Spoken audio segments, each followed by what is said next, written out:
Maestro Carlos Ornelas, hoy un análisis muy importante, muy interesante de lo que es el proyecto de la nueva escuela mexicana y una advertencia que quizá la inteligencia artificial y los celulares podrán provocar más cambios profundos que este propio modelo, porque yo tampoco le veo, maestro Ornelas, que esté bajando la deserción y la violencia en los jóvenes, que sería para mí el propósito más importante que debería tener un proyecto educativo.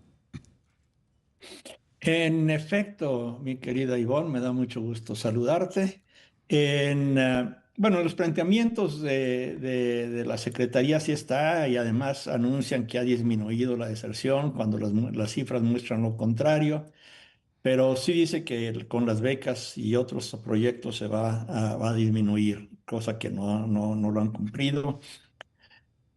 Y siempre que hay violencia, incluyendo asesinatos de maestras jubiladas que la hacen de taxistas, pues se reproduce también esta parte en las escuelas, es lo de la teoría de la reproducción. Las condiciones materiales de la sociedad y de las comunidades también llegan a las escuelas, no en forma mecánica, es una situación muy compleja. El proyecto de la nueva escuela mexicana, de lo que me ocupo hoy, es que en sus fines, en sus propósitos esenciales, que es que elevar la conciencia nacional y de tenerle un pensamiento crítico y que sea integral y acomodado a las necesidades de la comunidad, no de la nación, que está muy enfocado a lo local. Dudo mucho que vaya a prosperar en el aula. Lo que estoy argumentando es que el aula, las relaciones escolares en el aula entre maestros, alumnos, son muy sólidas. Se derivan fácil desde la creación de la Secretaría de Educación Pública, tal vez desde antes en el porfiriato, se establecieron, se solidificaron. El intento de la educación socialista de cambiar libros de texto y la actitud de los maestros pues fue un interregno y no creo que alguien haya aprendido la dimensión exacta del universo y de la vida social, que era el propósito que se había planteado. Igual hoy que vamos a saber si se elevan la conciencia o no, cuando en contra de lo que plantea los principios que plantea la Cuarta Transformación se ven como que austeridad republicana, que sí se apliquen los fondos para las escuelas, pero no en la vida de muchos de los dirigentes. O sea, tenemos que estas contradicciones ahí que se generan. Al mismo tiempo que hay advertencias de que el uso de celulares y la inteligencia artificial van a destruir las relaciones armónicas entre maestro y estudiantes, que a veces no son tan armónicas.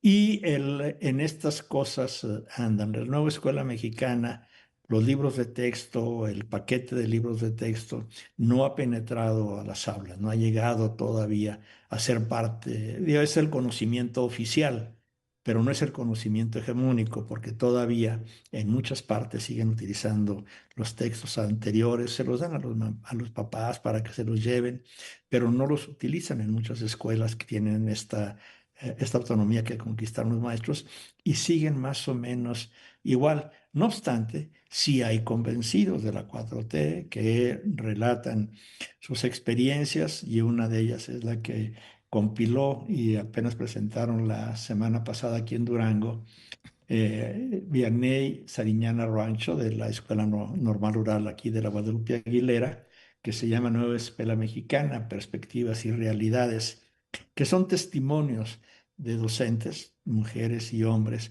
en lo que consideran que ha tenido buenas perspectivas. Yo no he leído el texto, es digital todo, pero vi la presentación, un cortito en Ujú, como le llaman, podcast de la ujú. presentación, y se les notaba emoción, que sí están comprometidos, que son convencidos, maestros convencidos de la 4T, de esta escuela normal.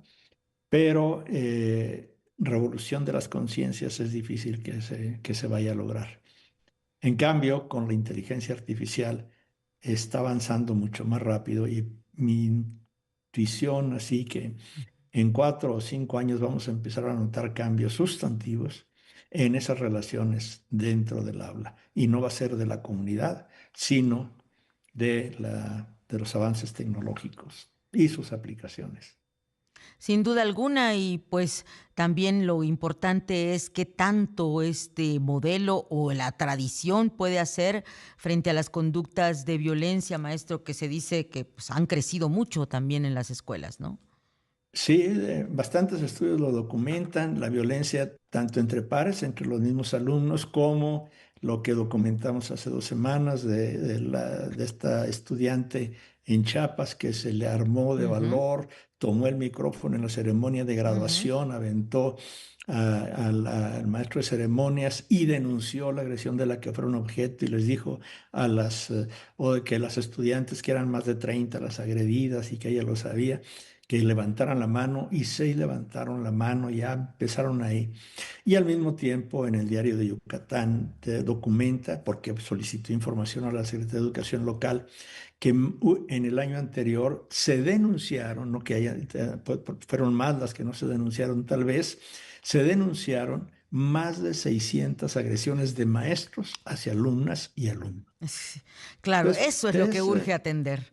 Eso es lo que urge atender. esa ese es parte de y eso. Y el trabajo en el aula ha variado muy poco a lo largo de los años. Sí es cierto, ha habido cambios. Ya no es lo mismo cuando estábamos en la escuela o cuando yo estaba en la escuela primaria como es hoy. Se acabó la escuela de jornada completa.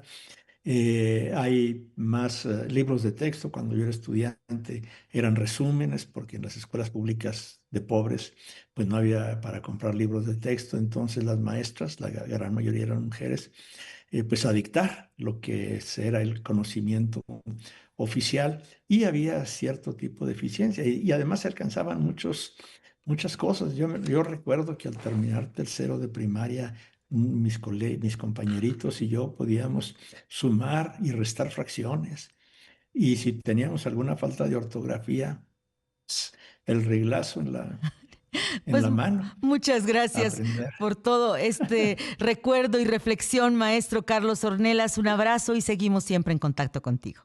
Un abrazote, mi querida Ivonne. Buen día para ti.